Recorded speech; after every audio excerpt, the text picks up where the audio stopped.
sa ating Philippine Development Plan, kasama na for the first time ang justice sector.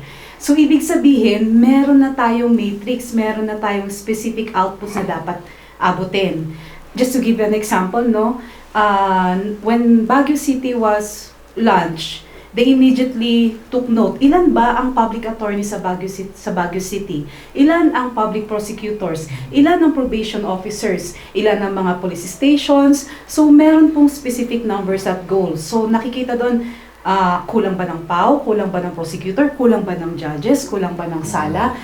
Para doon natin ma-realize na, ay, kaya pala mabilis ang takbo ng mga cases sa Baguio, kaya pala maganda ang kanilang justice system kasi nami-measure na po.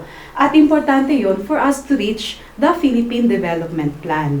Lalo kasama doon nga yung enhancement and of administration of justice. So, isa po sa mga goal na nakalagay po sa PDP ay yung pag-establish po ng justice zones. And tama po yung sabi ni Ian, as of now, we have 11. The youngest, I think, is Tagaytay Justice Zone, which is an ecotourism brand daw po for a justice zone. Before that, there is the Zamboanga Justice Zone. Ang kanilang focus naman po ay anti-human trafficking.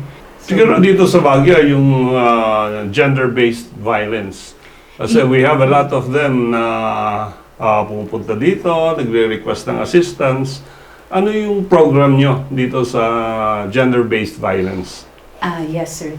So, nagsimula po tayo last year. Marami po tayo nakuhang invitations from the City Social Welfare.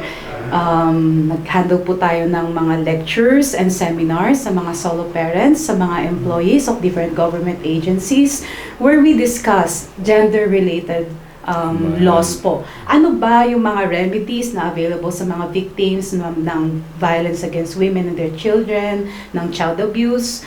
Ano yung mga benefits na makukuha ng mga solo parents? Na-discuss po natin yan last year. And later on, we will be discussing also the focus of our activities for 2024 and 2025.